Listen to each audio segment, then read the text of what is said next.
Sam again from Rainbow Stitches. I have kind of a surprise. We're going to be working on a whole project together. I saw today a quilt that I really liked, but it wasn't big enough for what I'd want it to be, and I didn't like the paper piecing blocks that were in it. So, and this can also obviously help you save money, I'm going to show you how to create your own quilt pattern, and then we'll do kind of like a series. I will show you how to paper piece, and then we'll make those pieces and then put them back in the quilt, and then voila! We'll have this quilt that's exactly the size that you wanted, in the exact fashion that you want, with the colors that you want, and the layout, and all that good jazz. So yeah, let's get into it. Okay, so here we've got our handy dandy little notebook. All right, and I'm right-handed, so I'm going to tilt it. Basically, when you're designing a quilt, I always do best if I put it on graph paper, because then I can tell myself that one of these little blocks equals 3 inches. And obviously you can make yours bigger, smaller. You can make a block equal in 1/2 inch. If you're just designing one block that you're gonna make 12 of this block for one row in your quilt, you can basically use graph paper to design all that, and one of these little squares can be whatever size that you want. I work best in 3s for some reason, so let's work backwards here and count over. Well, let's say this is the for sure hard line of the quilt here. And then it's for sure not going to go above this line. Just give myself parameters here. And I have a block that's going to be 6 by 6, my paper piecing block, with 3 inches in between each. So let's leave some space here.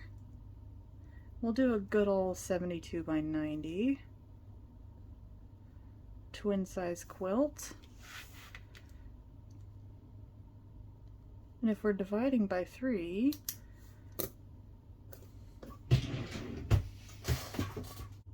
okay, found it.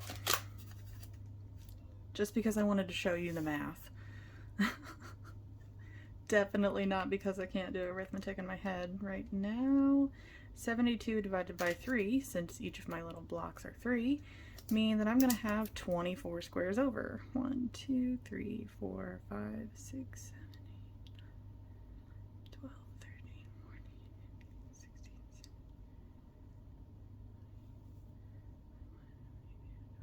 17, 23, 24. Okay, there's the next hard line of my quilt here. And then, of course, 90 divided by 3 is going to be 30. So, count down. Sorry, let me spin my paper so you can see what I'm doing. 1, 2, 3, 4, 5, 6, 7, 8, 9, 10, 11, 12, 13, 14, 15.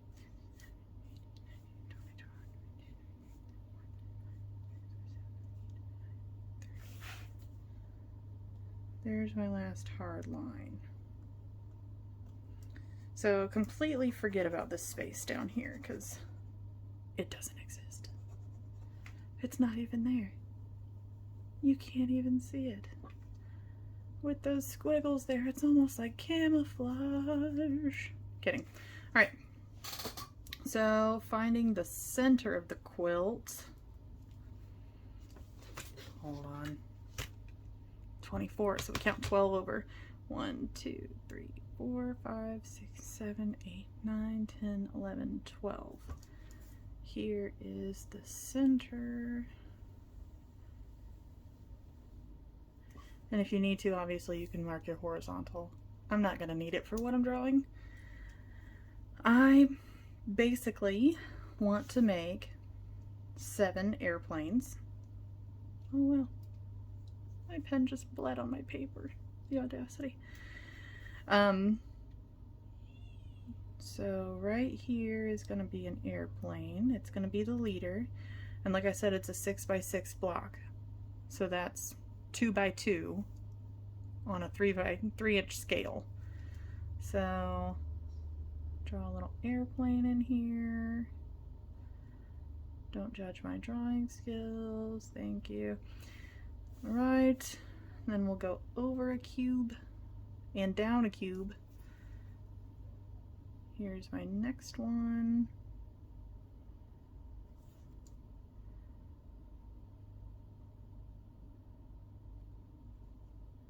That one looks more like a witch's hat, but we get the gist of it. That's an airplane. Over and down again.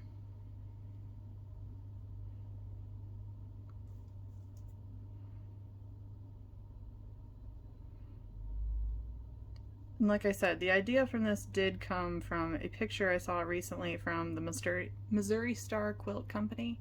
They have an airplane quilt where I think it's called Let's Fly. There's this. Anywho, there was only 5 planes total. And I don't know, I felt like I wanted more planes. And theirs was 50 something by 60 something. And my son is getting older and he happens to love the quilts that I make for him. Humble brag.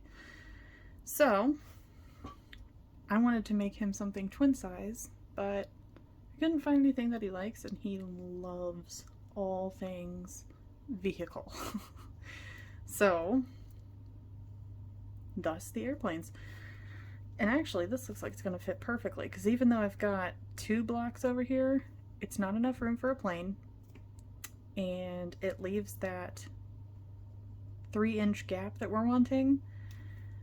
But when we do the little trails behind it, because we're going to do stripes all the way down, and I'll show you that in a second. When we do those trails, it'll leave enough space to look like these are still in the air. They're flying. So on this side, we'll do the same thing, just so we're getting the full picture here, even though it's going to be symmetrical. And again, don't make fun of my airplanes. They look worse and worse with every one.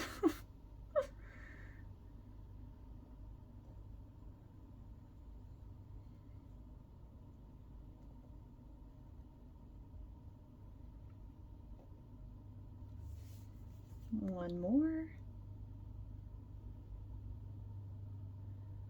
Little nose and wings and tail. Goodness, that's terrible. All right. So basically what we're going to do here, since we have the extra room, and you can use jelly roll strips and get complicated and make just 2 lines. I'm going to make technically 3 lines, but they're going to be at, because see, okay, we're going to be taking up this space right here. This line is going to be broken up into 3 different colors. Let me get a marker to show you, because that just looks hard to see. So I've got my dual-ended Expo marker because I can't find my Sharpie right away. So the middle line will probably be like a white, for sure, not a black, but just to show you,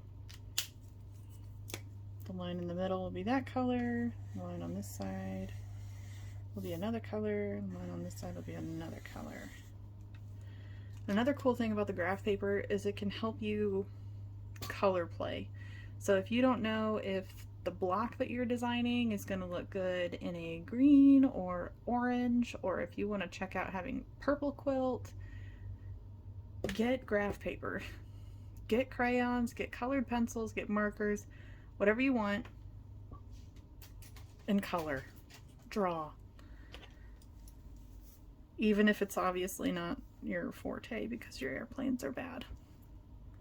Nobody's gonna judge my airplanes, right? Right. It's fine. So this will also help you figure out yardage. And that's a bit of math. We can do it on the next page. Basically, I have to draw this out and then go to the other page, do the math, flip back and forth until I figure out my yardage.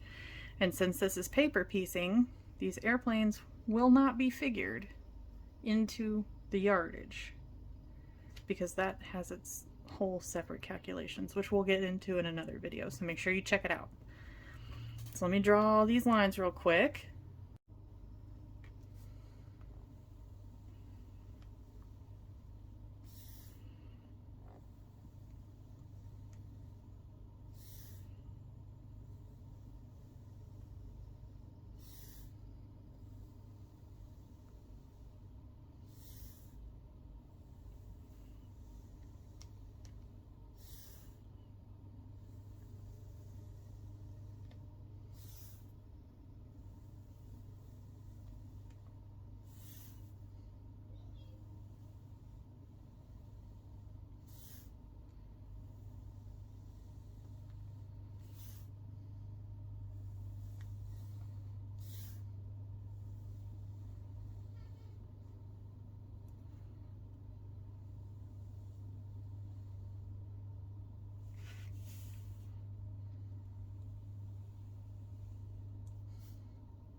Alright, I colored that in to try and help a little bit. So basically, these blocks are going to be 6 by 6. So we have to figure out, at least with 4 of them, how tall and how wide each of these are going to be. So obviously this width here is 6 inches because it's 2 of these squares, right? So 6 inches into 3 colors, these are going to be 2-inch strips. If you want to use a jelly roll strip, by all means, do it. It looks so cool. If you had like an ombre color where it fades from like dark to light colored, that'd be way cool under this. I might use some of my jelly roll strips, I might not. We'll figure it out. But obviously in the background, you're going to want all one color. And unfortunately, that's where the hard part comes in figuring yardage, because you basically have to count. to see how many inches you're going to need, and then calculate as if you're using 42-inch tall fabric by how much yardage you're going to need. So these 3-inch little cubes have to fit into 42 inches, and I know most fabric is 44 inches off the bolt, but I say 42 for selvage, and I have run into a few that are 42 inches and it completely throws me off. So let me do some math for you really quick for this particular quilt. I'll get you the yardage. Give me just a few minutes here. All right, so I've just got the air streaks calculated, and that's what I'm calling these lines right here. Remember, I said I was going to use a jelly roll. Just as a reminder, a jelly roll strip is 2.5-inch wide and usually 44 inches long. So if you're going to do different colors, like I'll probably do the rainbow just because clearly I'm obsessed with rainbows. So red, orange, yellow, green, blue, indigo, violet. If you want 2 red and a white in between, basically on all of these, you will have to get 2 strips of each side, like each color, for each row of this.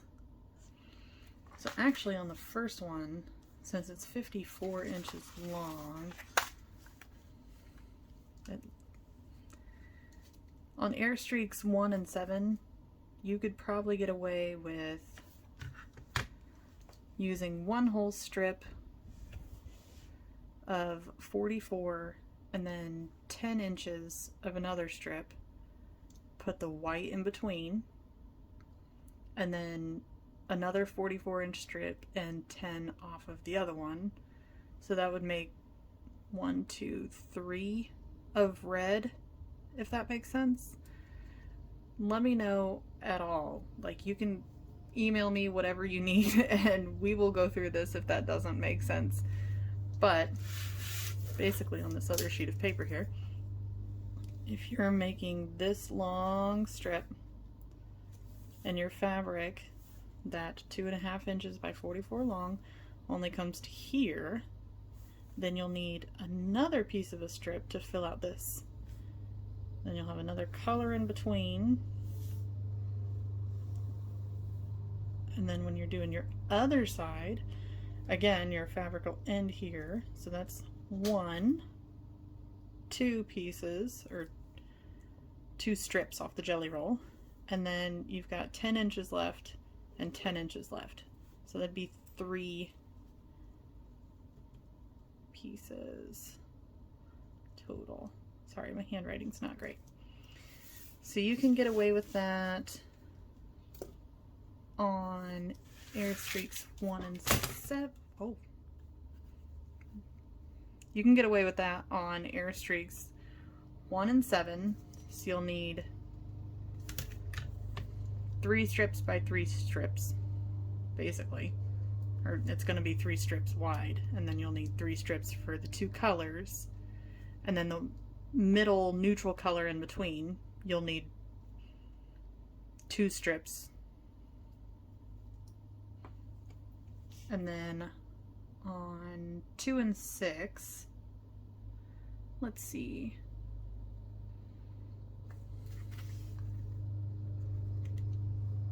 Figure out how to turn it back on. There we go. If you're using, you have 63 inches, take 44 of it, you have 19 left, and 19 plus, okay, 19 plus 19 is 38, so it's still not a strip.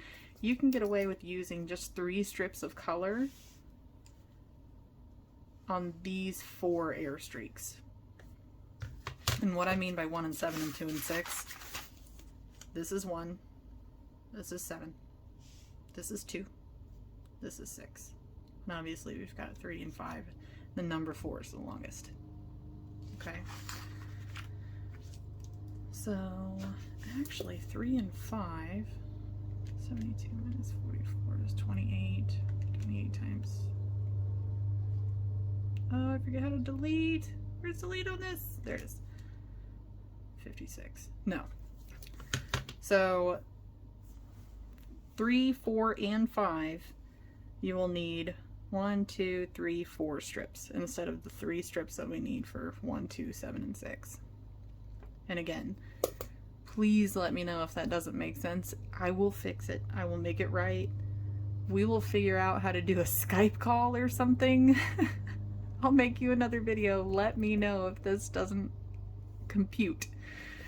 Because I want you to figure out how to make these quilt patterns the way that you want it. And if you're low on funds like me, obviously this is free. It's a lot of brain power, but this is free. So let me figure out the yardage that you'll need for the middle of the air streaks, because I think I'm going to do all those the same color. I know they're black in my picture, but they're probably going to be white or something. And then I'll figure out your yardage for your background. Give me just a bit to compute that. Fill it out here for you. That way we can get a good picture or screenshot, whatever you've got going on. And I'll be right back. Ta-da! This is the original coloring. Scratch notes. More scratch notes. I rewrote it for you. It's all pretty. And you know what? There we go. Get that all in one shot there. If you wanted to screenshot or take a picture, I suggest now. So basically, if you've already got that, so jelly roll strips are 2.5 inches wide by 44 inches long. And you have to remember that every time you sew a seam, you lose 1/4 inch of fabric on each side of the seam. So if you've got 2 fabrics and you're putting them on top of each other, you're sewing them together, and then you've got that seam allowance, it takes 1/4 inch off of each piece. So yes, these colors are 2 inches, 2 inches, 2 inches. So color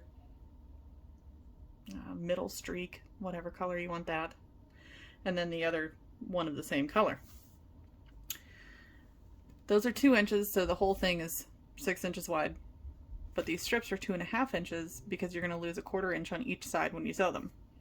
Promise, it makes sense. If it doesn't to you, please, again, let me know.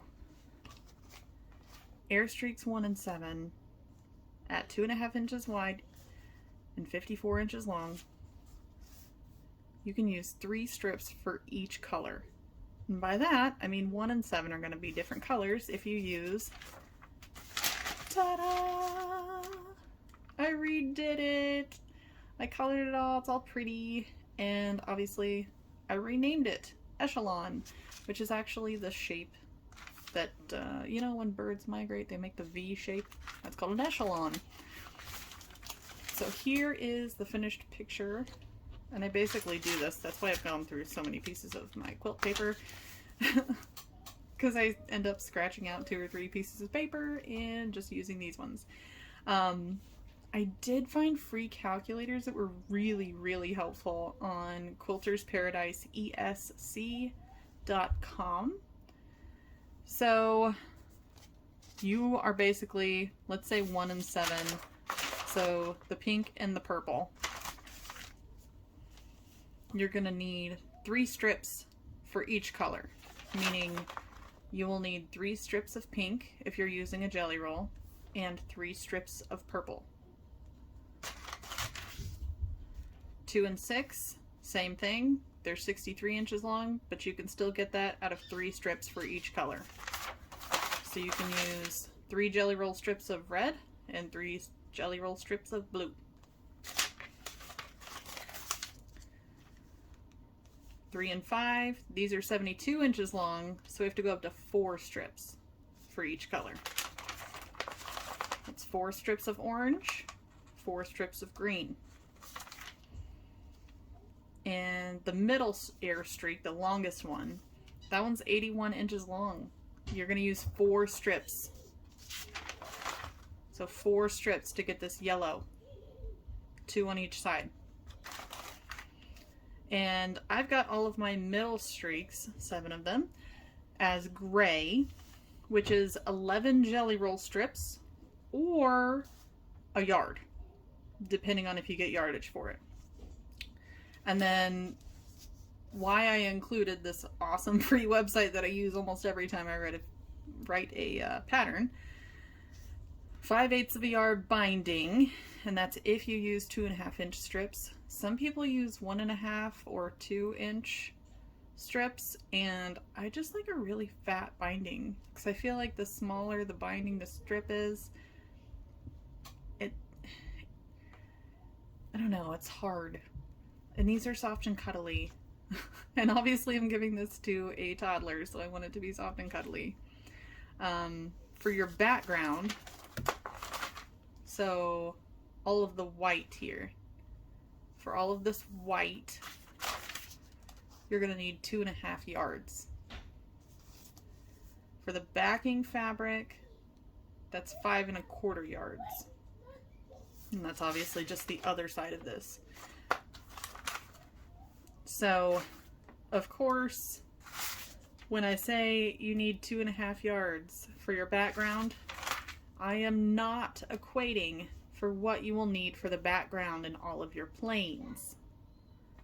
I would suggest to go ahead and get 3 yards of this to equate for what you're using in your paper piecing blocks.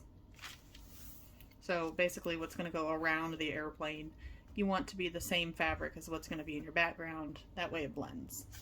I would try to avoid fabrics that are very busy or have a lot of contrast or something that's going to stick out. So when you cut off these little pieces in the paper piecing background, if this has a whole lot of flowers in it or something, they're not going to match all the little flowers. Like, you're not going to get these flowers to match up with the flowers surrounding it, and it's just going to look crazy. In my opinion, anyways. If that's how you do it, great. That's it. That's my quilt called Echelon. Like I said, you can save yourself a whole lot of money by making your own quilt patterns and using that site to calculate your yardage. I feel like graph paper really helps me to design everything out the way I want it and then count how many inches basically I'm gonna need to create this piece. And just like I used inspiration from a Missouri Star Quilt Company quilt, it's similar, right? But it's different in a lot of ways also. And just like how I couldn't, that pattern and that kit that it comes with are beautiful and I really do like it, but it wasn't big enough for where I wanted to have it, and I didn't super love those airplanes. Anyways, thanks for stopping by. See you next time.